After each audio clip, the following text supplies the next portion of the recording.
അസ്സലാമു അലൈക്കും. ഇപ്പോൾ കുറേ ആൾക്കാർ ഗൾഫിലേക്ക് പോകണുണ്ടല്ലോ. ഇനിയിപ്പോൾ കുറച്ച് ദിവസം കഴിഞ്ഞാൽ യുദ്ധം തുടങ്ങുക. ആരോടൊപ്പം ഈ തുടങ്ങുന്നത് യുദ്ധം? ഏ കഥ കേട്ട ജാതികൾ ഏ എല്ലാ മുസ്ലിം രാഷ്ട്രത്തെ ഒരു കുടക്ക് കൊണ്ടുവരാൻ ഇരിക്കുക ഇസ്രായേലിന് എന്തിൻ്റെ കഴപ്പാ? എന്തിൻ്റെ സൂക്കേടാ?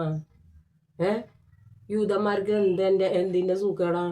ഓരോ രാജ്യം നശിപ്പിച്ച് കൊണ്ടുവരിക. ആദ്യം ഇറാഖിൽ അടുപ്പിച്ച്, അത് കഴിഞ്ഞ് ലോകം മൊത്തം എല്ലാ സ്ഥലവും ലബനോണിൽ എല്ലാ സ്ഥലത്തും അടിക്കുക, പ്രശ്നം ഉണ്ടാക്കുക. എന്നിട്ട് അവിടെയുള്ള ആൾക്കാരെ കൂടെ പലസ്തീന്, ഗസ, ഇതെന്തുവാ ഇത്? വീണ്ടും യുദ്ധം തുടങ്ങുക. അറബികൾ ഒരൊറ്റ അറബി രാഷ്ട്രത്തിലുള്ള അറബികൾ പിന്നെ ഈ ഇസ്രായേലിനും അമേരിക്കക്കും അനുകൂലമായിട്ട് നിൽക്കരുത്. നിങ്ങൾ ഒറ്റക്കെട്ടായിട്ട് നിൽക്കണം, എന്നെങ്കിലേ ഇവിടെ വിജയം ഉണ്ടാവുള്ളൂ കേട്ടാ. ഇവിടെ വിജയിച്ച് ഇവിടെ നാശമില്ലായിരിക്കണമെങ്കിൽ, ഈ ഭൂമിയിൽ ഒട്ടാകെ നാശമില്ലായിരിക്കണമെങ്കിൽ അമേരിക്കക്ക് ഒരിക്കലും കൂട്ടുകൂടാൻ പാടില്ല. ഇറാനെ അടുപ്പിച്ച് അവനെ ഒതുക്കിയിട്ട് ഇവനെ എന്തെടുക്കാൻ പോണു? ഈ പരമനാറി ഇവന് മരിക്കൂലേ? ഇവനക്കൊരു മരണമില്ലേ? എന്നാൽ മുസ്ലിങ്ങളും പിന്നെ ഈ ഇന്ത്യയിലുള്ള എല്ലാവരും ഒരുപോലെ. ഈ ഇന്ത്യയിൽ എത്ര ആൾക്കാർ, കേരളത്തിലുള്ള ഏതെല്ലാം ആൾക്കാർ ഗൾഫിൽ പോയി കിടക്കണു? എല്ലാ ആൾക്കാരും ഇന്ത്യയായിട്ടും അടുപ്പിക്കാൻ നോക്കി. പാകിസ്ഥാനായിട്ട് ഇവനാണ് കൂട്ടിക്കൊടുക്കുന്നത്, ഇസ്രായേലും അമേരിക്കയും. എനിക്കൊന്നും വേറെ ജോലിയില്ലേ? നേർവഴിക്ക് പോവാ, നേർവഴിക്ക് വരിക. അങ്ങനെ ചെയ്യാണ്ട് സ്വർണത്തിനാണെങ്കിലും വില കൂടുക. ഇവൻ്റെ ഈ ട്രംപ് അല്ലേ, ഈ ബിന്യാമീൻ എന്തിനാ ഇതിനൊക്കെ നിൽക്കണു?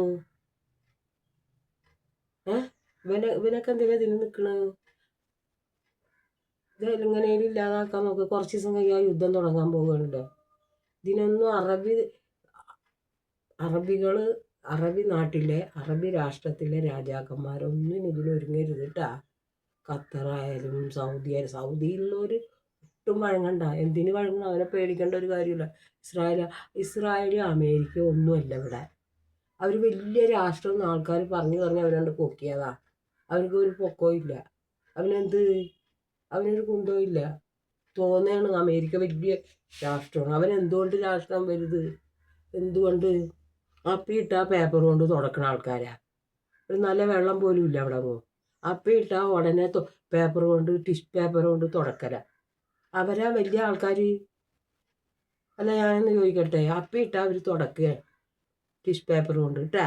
എന്നാൽ അപ്പോൾ അവരെ വിലയും വെക്കണ്ട, അവരെ ബഹുമാനിക്കുകയും വേണ്ട, അവരായിട്ടൊരു പങ്കും വേണ്ട. നിങ്ങളൊന്ന് ജയിക്കുമെന്ന് നോക്കി, ഒറ്റക്കെട്ടായി നിന്നിട്ട്. നിങ്ങൾ എല്ലാ അറബി നാട്ടിലുള്ള എല്ലാ സാധനങ്ങളും, എല്ലാ സൈന്യത്തെയും പിൻവലിക്കാൻ പറ. നിങ്ങളെയും കൂടി നശിപ്പിക്കാനേ അവർ ഒരുങ്ങണത്. അത് ഇനിയെങ്കിലും മനസ്സിലായിക്കോട്ടാ. എന്നാൽ ശരി, ബഹുമാന പുരസ്സരം ഞാൻ പറയുകയാണ്. അറബി രാജാക്കന്മാരെല്ലാം, അറബി രാഷ്ട്രങ്ങൾ മൊത്തം, ഇന്ത്യയിലെ ബഹുമാനപ്പെട്ട മോഡി ആയാലും നമ്മളെ പ്രധാനമന്ത്രി ആയാലും അവരെ കൂടെ നിന്ന് അവരെ തുരുത്താൻ നോക്കിനെ. എന്നാൽ ശരി, അസ്സലാമു അലൈക്കും ട്ടാ.